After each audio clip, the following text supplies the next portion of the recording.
no canal. Capítulo 13 de 1 Reis hoje, e eu quero trabalhar com vocês o seguinte título para este momento. Profecia e profeta não mudam comportamentos. Então, eu quero que você fique atento a esse título, que ele vai motivar a nossa reflexão nesta manhã. Profecia e profeta não mudam comportamento. Fiquem com a Bíblia aberta em 1 Reis 13, que nós vamos ler todo o capítulo, mas à medida que formos trabalhando este tema. Qual é o conceito de profeta que eu quero que vocês fixem agora? Não é? Profeta é quem fala em nome de Deus. Esse é o conceito de profeta. Qual o conceito de profecia? Profecia é uma mensagem, um conteúdo específico de Deus para um povo, ou para alguém, ou para uma nação. Então, isso é a profecia. Normalmente, é uma palavra de juízo ou livramento. E raramente era uma palavra de benefício pessoal. Então, tem muita gente que gosta de profecia, né? Aliás, não é o mesmo tema, mas tem similaridade. Tem gente que gosta da caixinha de promessas, não é? Eu nunca vi ninguém ter uma caixinha de compromisso. Seria o ideal. Mas gosta da caixinha de promessa. Aí pega lá a promessa e... Não estou aqui dizendo que elas não são válidas. Tem o seu valor. Mas tem gente que gosta só da profecia ou então da promessa para o seu benefício pessoal. Uma outra questão que eu quero que seja bem firmado hoje. Quem é o profeta hoje? Antigamente Deus selecionava, separava alguém para cumprir esse ministério. Então, o profeta era escolhido, separado, destacado para aquela missão. Quem é o profeta hoje? Todo cristão é um profeta. Toda cristã é uma profetisa. Todo e toda. Agora, qual é o conteúdo da profecia que esse cristão hoje vai apresentar? O profeta recebia uma palavra específica de Deus e apresentava ao povo. Qual é o conteúdo para o profeta? É a Bíblia Sagrada, a palavra de Deus.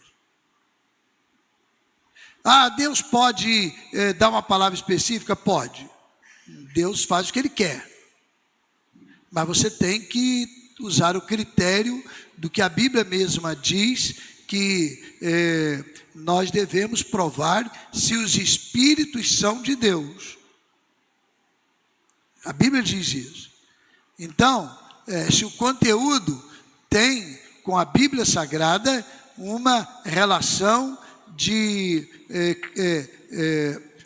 critério, lógica, não, de autoridade que Deus mesmo dá. Então, qual é o conteúdo hoje? É a palavra de Deus. O cristão vai falar da palavra de Deus. Por exemplo, é comum, às vezes, a pessoa chegar e dizer assim, como é que é? Tem uma profecia para você. Deus vai guardar a sua vida o tempo todo. Beleza, show de bola, né? Né, Ayara? Tá bem. Isso está na Bíblia Sagrada, Deus prometeu isso. Está lá. Então, às vezes a pessoa pega aquilo como se fosse uma coisa específica para ela. E é coisa boa. Então, o conteúdo da profecia hoje é a palavra de Deus. E se Deus quiser, né, de maneira muito específica, não é o programa normal dele, ele vai estabelecer alguma palavra específica. Mesmo assim, essa palavra não vai contrariar a vontade de Deus e o que Deus tem na sua palavra dada a nós. Se houver alguma discordância, esquece a profecia, ou então espere, porque a palavra de Deus é o conteúdo. Então, nós estamos aqui no capítulo 13 de 1 Reis, e quem era o rei aqui agora? Jeroboão é a personagem principal, e vão aparecer também personagens aqui neste texto. Jeroboão era o rei do reino do norte, 10 tribos o seguiram. Até então Salomão era o rei de Israel, e no final do reinado de Salomão, houve uma divisão do reino. Quando Salomão ia deixar o reino, então quem ia herdar o reino, houve então uma discordância, e a discordância criou a divisão do reino. Roboão ficou com 2 tribos, Jeroboão com 10 tribos. A divisão do povo de Israel começa aqui. E Jeroboão ficou então com o reino do norte, Roboão com o reino do sul. E aqui começa o povo dividido e cada um seguindo lá o seu rumo. Nós estamos aqui no contexto do capítulo 13, com Jeroboão no reino do norte, dirigindo lá esse povo. Parte do povo que o seguiu, as tribos que o seguiram. O texto começa dizendo assim, e eu quero dividir este capítulo em 7 cenas. Nós vamos dividir esse capítulo em 7 cenas ou 7 blocos. Primeiro bloco, primeira cena, do verso 1 até o 3. Diz assim: eis que por ordem do Senhor, um homem de Deus foi de Judá a Betel, e Jeroboão estava junto ao altar para queimar incenso. Por ordem do Senhor, o profeta clamou contra o altar e disse: altar, altar, assim diz o Senhor, eis que um filho nascerá à casa de Davi, cujo nome será Josias. Em cima de você, ele sacrificará os sacerdotes dos lugares altos que queimam incenso em cima de você. Ossos humanos serão queimados em cima de você. Naquele mesmo dia, o profeta deu um sinal dizendo: este é o sinal de que foi o Senhor quem falou. Eis que o altar se fenderá e as cinzas que estão sobre ele se espalharão. A este bloco, a esta cena, nós estamos dando o nome de profeta com uma missão. Um homem saiu de Judá e foi a Betel. Ele saiu do reino do sul, Judá, e foi a Betel no reino do norte. E isso era mais ou menos 30 quilômetros de extensão.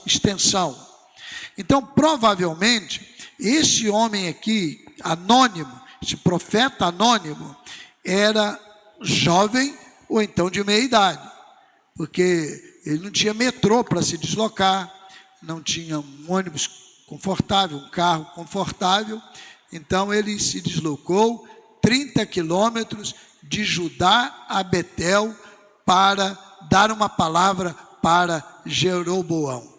Tinha uma missão: vai lá e fale isso e isso contra Jeroboão.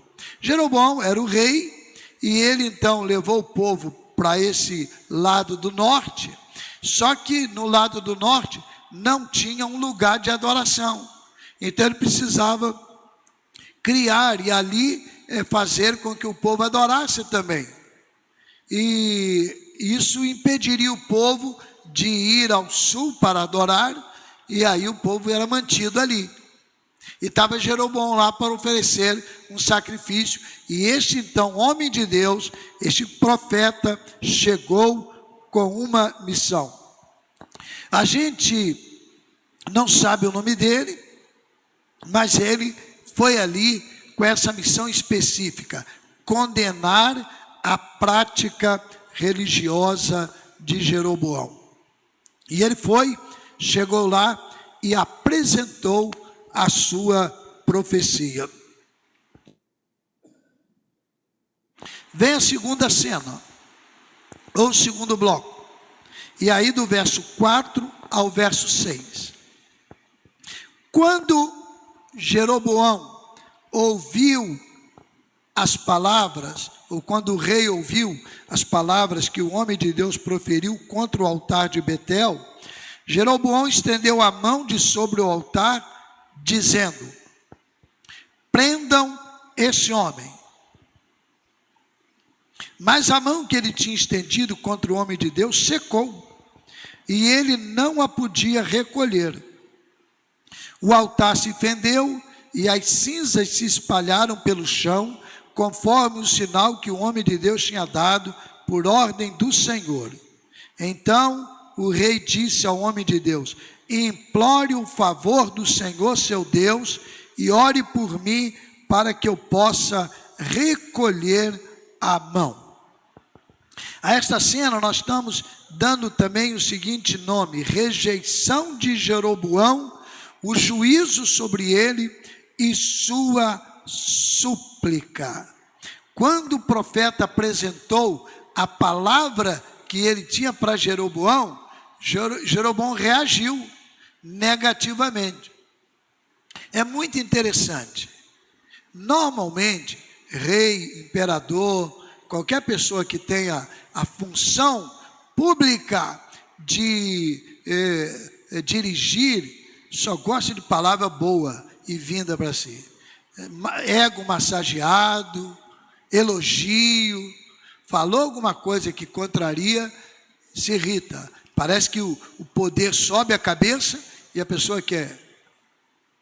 E aí a gente encontra muitos profetas que ficam massageando o ego de pessoas que dirigem aí a sociedade. E quando isso aconteceu, que o profeta que saiu de Judá e foi a Betel com uma missão, apresentou a missão, Jeroboão se enfureceu e disse: prenda o homem aí. Só que quando ele levanta a mão para mandar prender, a sua mão é acometida de uma enfermidade, e ela fica seca, e ele não a podia recolher, não havia movimento na sua mão. E ele ali viu claramente uma ação do Senhor, diretamente de juízo sobre ele. São eventos, episódios, que necessariamente não ocorrem, mas assim. Mas por que não ocorre, pastor? Por que não pode ocorrer?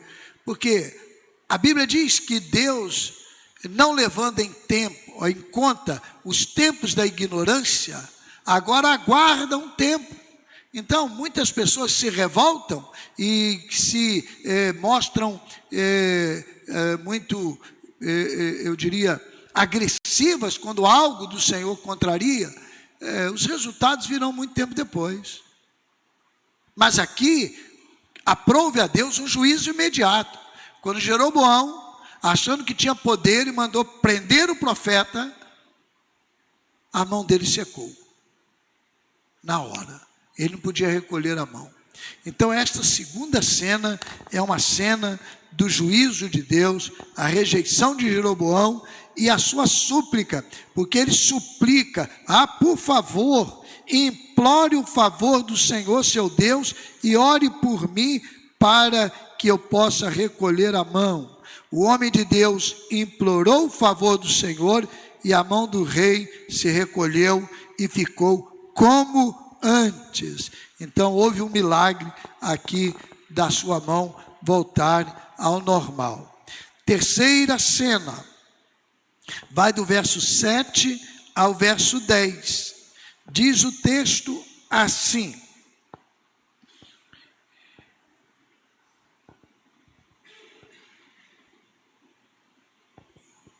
então o rei disse ao homem de Deus: mão secada, mão curada e tudo normal.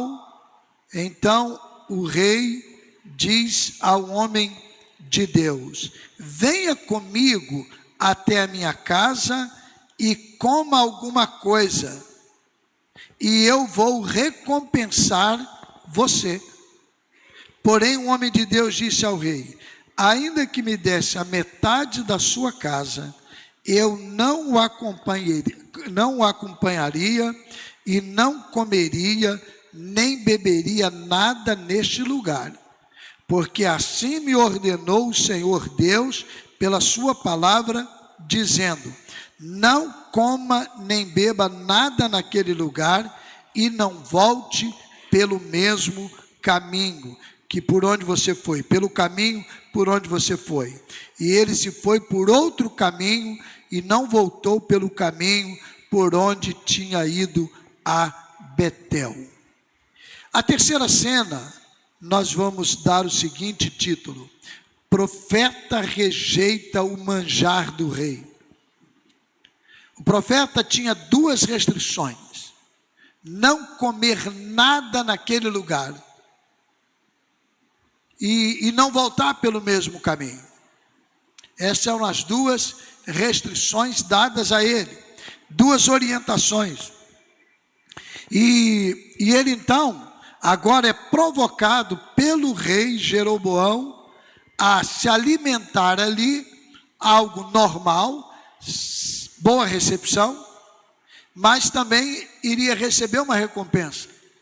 Vou pagar pelo seu trabalho aí, você veio aqui, apresentou isso, eu fui meio indelicado, minha mão ficou secada, você curou, então vamos fazer aqui um banquete, você vai se alimentar e eu vou te dar uma recompensa. Mas aí o profeta se lembra: não, eu tenho uma ordem, e nessa ordem há uma missão, ou uma restrição: não comer nada, nem voltar pelo mesmo caminho. Eu não posso comer nada aqui. E não comeu, nem recebeu nada ali. É interessante, porque há uma relação muito promíscua hoje. Há muito profeta que olha, está recebendo banquetes dos que dirigem a história. Não estou falando aqui nada de sustento do profeta. Quem sustenta profeta, quem sustenta nessa perspectiva, profeta é todo mundo, vamos tomar profeta agora, no sentido daqueles que são especificamente separados para um trabalho, né? Missionário, pastor, ou então ministro de qualquer área, foi separado pela igreja, houve compreensão, quem sustenta é a igreja. Não é poder público, não é outra forma de sustento, não. Um amigo meu, ele era pastor e recebeu um convite para ir para uma grande capital brasileira, nem tão grande assim, mas é uma capital brasileira, e assumir o ministério de evangelismo de uma igreja lá, uma igreja muito grande. Estou falando de contexto batista, não é? Embora o desdobramento no final mostre um pouquinho de distinção entre o próprio nome Batista em alguns lugares. E ele foi, e ele com todo carinho, ele tinha assim uma vertente evangelística muito forte, ele gostava disso, foi para lá. E a igreja tinha toda a estrutura, tinha carreta de som à disposição, e saía fazendo trabalho naqueles lugares todos lá, e ele assumiu o trabalho e começou. Mas daqui a pouco ele percebeu, todos os trabalhos evangelísticos que tinham feito, tinha lá um deputado federal, tinha um senador, que era daquela área ali, estavam lá. Mas tudo bem, nada contra isso. E ele percebeu que havia alguma relação promíscua entre essas questões. Mas tudo bem, até aí, tá bom, vamos pregar o evangelho. Lá. E daí a pouco ele foi orientado o seguinte: olha, o seu nome será colocado lá na assessoria do deputado federal, parece, ou senador, e você vai receber por lá. Ele disse, mas como que é isso aí? Porque você vai ser pago lá como assessor, mas vai continuar fazendo o trabalho aqui, de evangelismo da igreja, e você vai receber lá no gabinete. Ele falou assim, não, mas aí eu não acho isso certo, não é? Não é certo ele estar na assessoria, não é errado ele estar na assessoria. O errado é que ele estaria na assessoria fazendo um trabalho da igreja. Então lá na assessoria não faria nada. E ele falou, não acho, né, mas olha, acontece que a gente está passando uma fase, a igreja não tem condições, e esse deputado federal é nosso irmão, né, ou o senador, não sei qual que era lá, é nosso irmão e tal. Aqui ele falou, não, mas olha, assim não dá. Ele foi despedido, não é? Ou sentiu-se despedido, parou. Só que ele tinha deixado o ministério para assumir esse lá, não sabia dessa relação promíscua, e agora ele teve que trabalhar de Uber para sustentar a família. Trabalhou de Uber durante um tempão. Olha só que coisa diabólica. Isso aí está lotado disso aí em muitos lugares. E tudo falando em nome de Deus. Está aqui. O profeta foi lá, Jeroboão falou, olha, rapaz, agora vem cá, vou te dar um banquete, vou recompensar.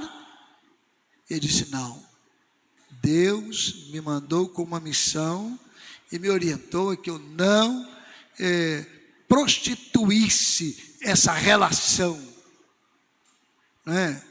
Que isso fosse feito dessa forma. E ele não aceitou. Que profeta, hein?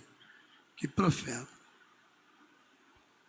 Eu dou graças a Deus, uma das gratidões é a visão desta igreja. Nunca entrou aqui um centavo de dinheiro público. Nem quando fizemos convênio para ter uma escola aqui. Não recebemos um centavo de aluguel. Não é mérito da igreja, não.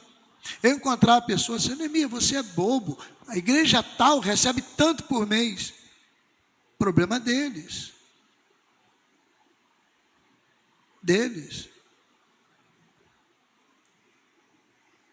E durante 8 anos mantivemos uma escola aqui.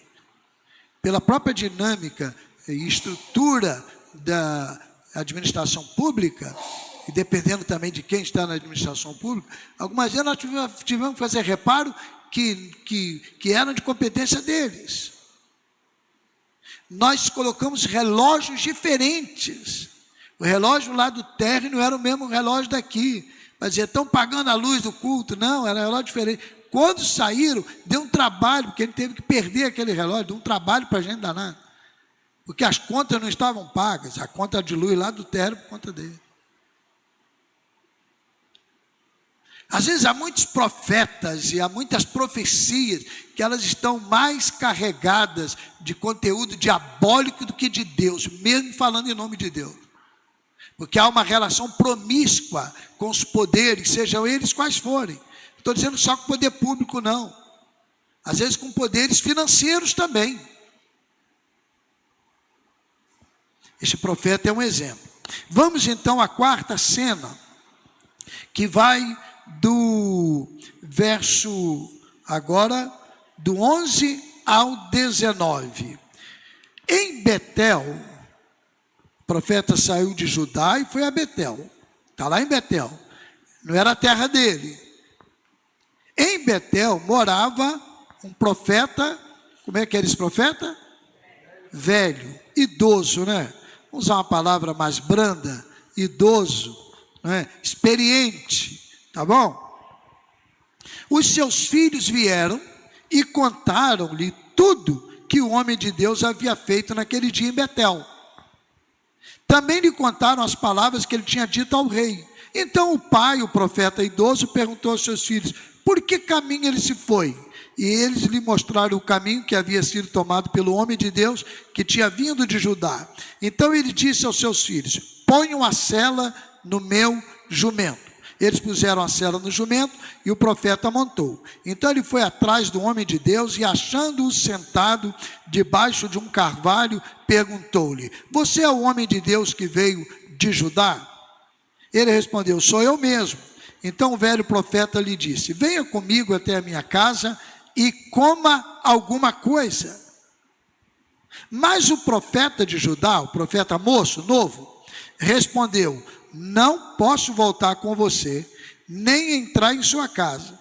Não posso comer nem beber nada com você neste lugar, porque me foi dito pela palavra do Senhor: ali você não deve comer nem beber nada, também não deve voltar pelo caminho por onde foi. O velho profeta respondeu: eu também sou profeta como você. E um anjo me falou por ordem do Senhor, dizendo: faça-o voltar com você à sua casa, para que coma e beba alguma coisa. Mas isso era mentira. Então ele voltou com o velho profeta e comeu e bebeu na casa dele.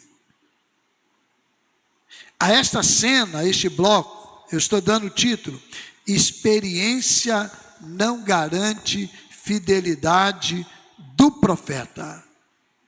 Era um profeta idoso. Mentiu.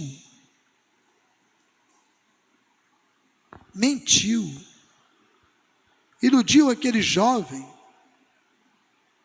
A rigor, não existe profecia falsa. Existe profeta falso. E tudo que profeta falso fizer é falso. Não estou dizendo que esse profeta fosse falso, mas naquele momento era. A profecia mesma não é falsa. Como profeta, nós temos uma profecia verdadeira.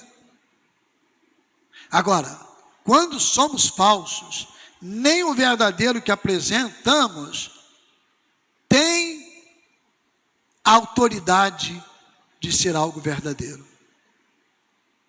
Esse profeta era idoso, estava lá, os filhos chegaram, apareceu um profeta aí, e ele foi lá e falou isso.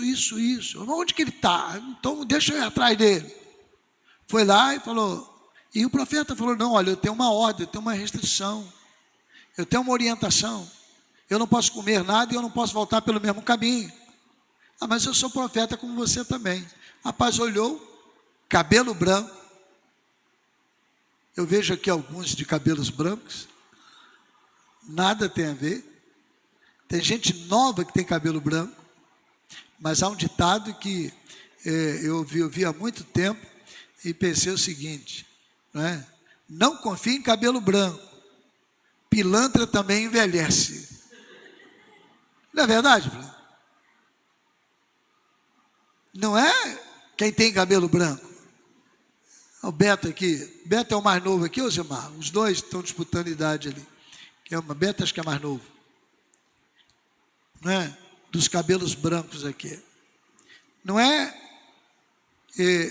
É que experiência não garante fidelidade.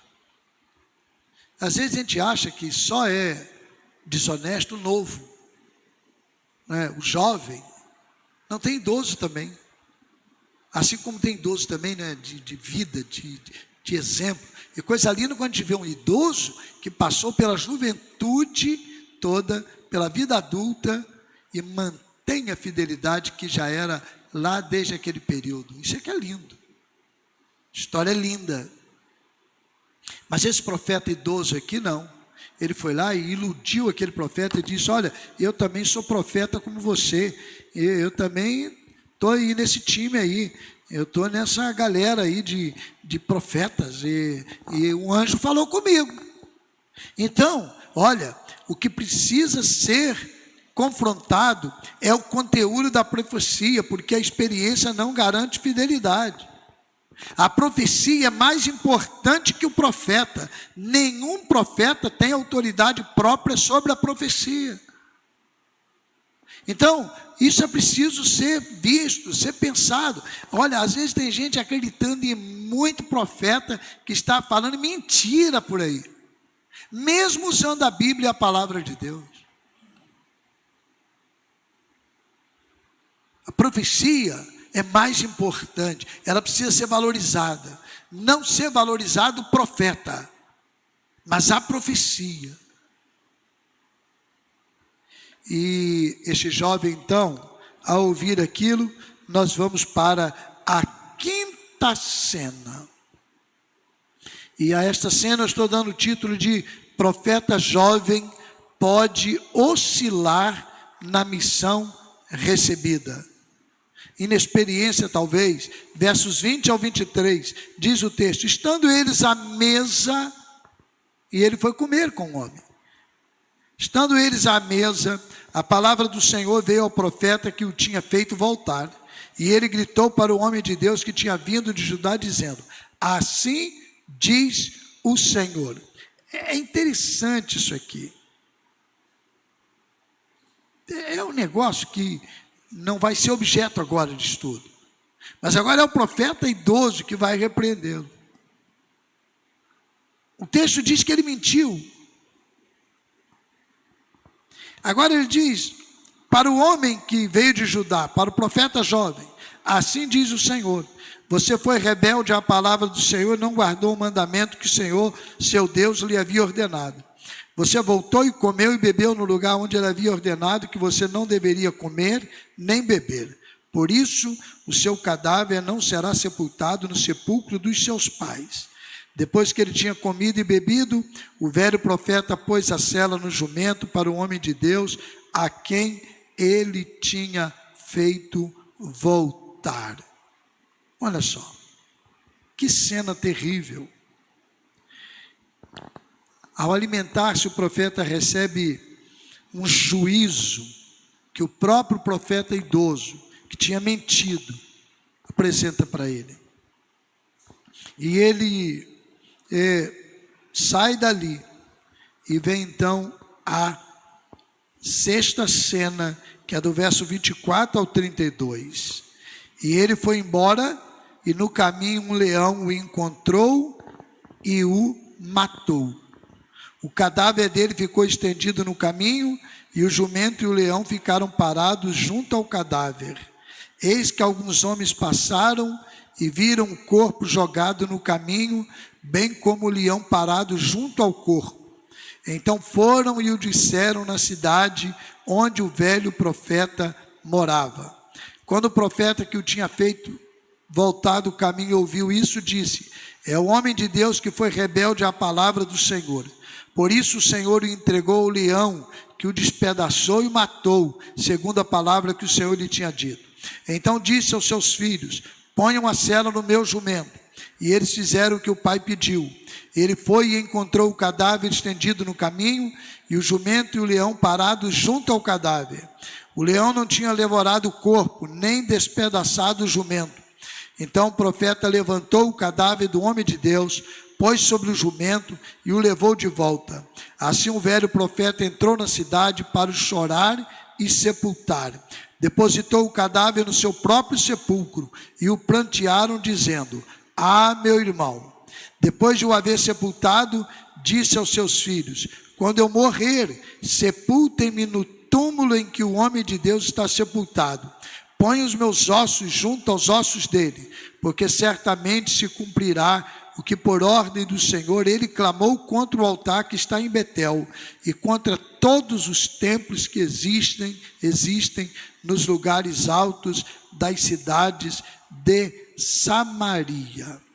Sexta cena, eu estou dando o seguinte título: missão parcialmente cumprida é missão desobedecida. Cumprir pela metade é desobedecer. Cumprir uma parte é desobedecer. Aquele profeta novo recebeu uma missão, foi lá e cumpriu. O texto diz que o que ele falou iria acontecer a Jeroboão, e os desdobramentos seriam normais. Mas ele tinha restrições. Ele obedeceu parcialmente. Obedecer parcialmente é desobedecer. Quem obedece, obedece tudo. Quem obedece está disposto a não titubear, está decidido a não titubear, a oscilar, mesmo com fraquezas, mas não desobedece. É muito curioso, às vezes, no dia a dia, nós como profetas, nós apresentamos uma verdade ao mundo, nós apresentamos aquele conteúdo, e o conteúdo é bom, mas aí, nós em outro conteúdo, que tem talvez o mesmo princípio, a gente nega. Estamos obedecendo pela metade. Eu já vi crente, por exemplo, dizendo: eu sou contra o aborto. Eu sou contra o aborto. Coisa boa.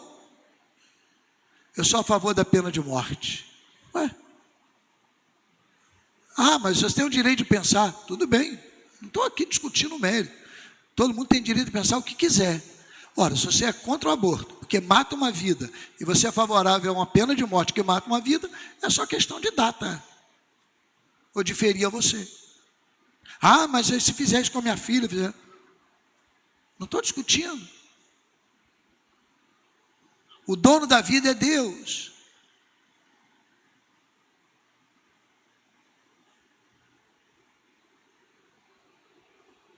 Ou se obedece tudo, ou a gente está desobedecendo.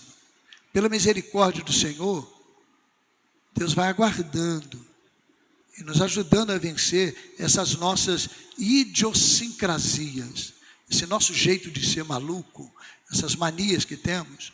Deus vai ajudando a vencer. Mas só Ele é o dono da vida. É apenas um exemplo, não é? De repente, nós cometemos esse erro. Missão parcialmente cumprida é missão desobedecida. Faltou vigilância àquele profeta. Jesus diz: vigiem, orem, para que não entrem em tentação. Faltou vigilância a ele. Ele cumpriu a missão, mas ele não a cumpriu totalmente. Última cena, sétima cena, versos 33 e 34. Jeroboão, volta à cena. Depois destas coisas, Jeroboão ainda persistiu em seu mau caminho.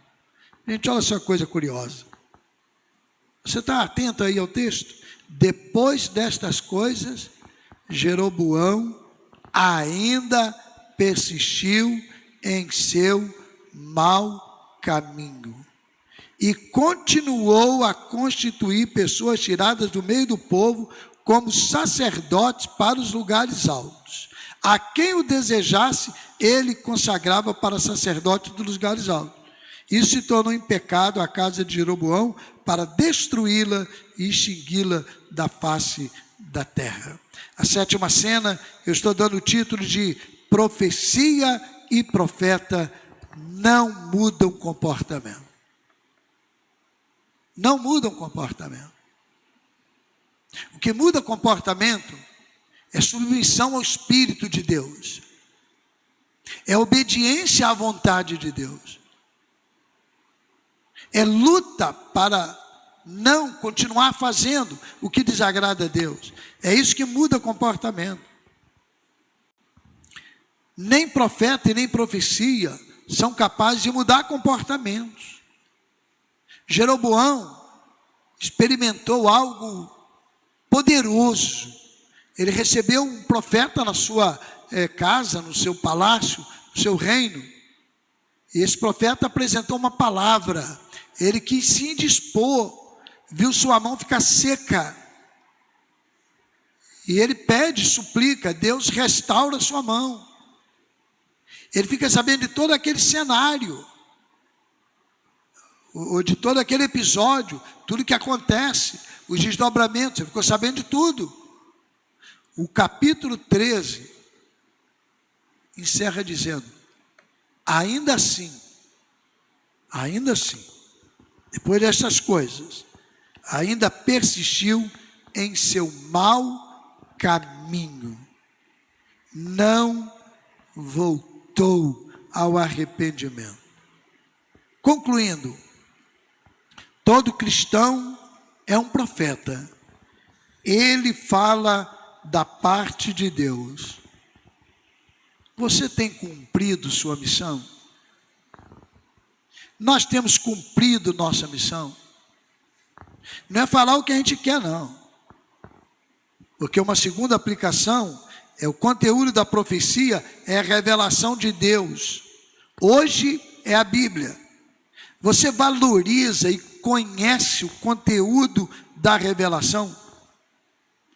Você valoriza e tem intimidade com esse conteúdo da revelação?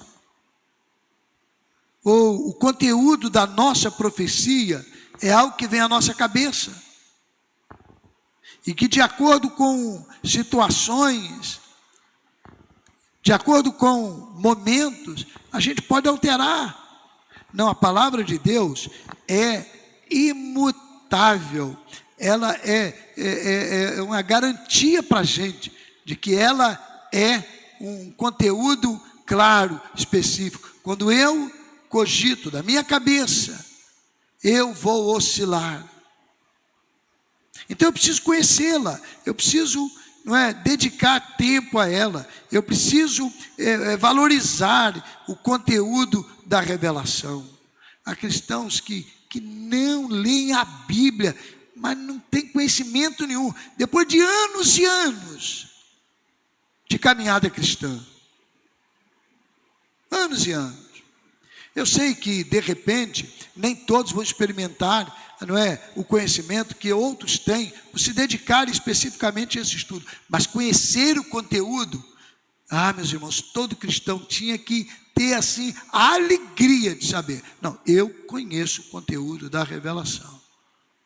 Eu leio, eu observo, eu peço a Deus direção sobre esse conteúdo. Mas uma terceira aplicação é que missão parcialmente cumprida é missão desobedecida. Você tem cumprido toda a missão ou apenas parcialmente você cumpre? Há alguma situação em sua vida que precisa ser consertada com Deus? Não desobedeça. Não. Pratique isso. Quarta aplicação e última. Profecia e profeta não mudam comportamentos. O que muda, como já falei, é submissão ao Espírito Santo, obediência à vontade de Deus e atitude de mudança. Você é submisso ao Espírito Santo, é obediente à vontade de Deus e tem mudado de atitude? Temos feito isso? Ou a gente continua do mesmo jeito? Não, eu sou assim mesmo. Não vou mudar. Não, eu sou assim mesmo. É assim que eu penso e... Não. O conteúdo da revelação vai dizer. E se somos submissos ao Espírito Santo, Ele vai dizer para a gente, você precisa mudar isso aqui. Mas isso aqui não está certo. Porque o que vai mudar o comportamento não é a profecia, nem o profeta, mas é a nossa atitude diante de Deus, que é o dono da profecia e é o dono do profeta. Curve sua cabeça, fale com Deus 1 minuto e reflita sobre isso. Reflita sobre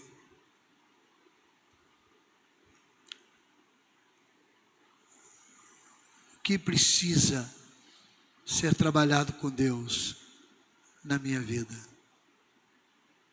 Pai, obrigado por estarmos aqui. E eu quero te pedir em nome de Jesus, que o Senhor nos ajude a entendermos com clareza, ó Deus, os teus propósitos. Eu quero te pedir, Senhor, que a gente tenha humildade para reconhecer a nossa fragilidade e não oscilar diante de provocações, mesmo que um profeta experiente fale para a gente, mas se estiver de desacordo com a tua palavra, nós vamos seguir a tua palavra. Obrigado, Pai. Ajuda-nos, em nome de Jesus. Amém. Fique em pé.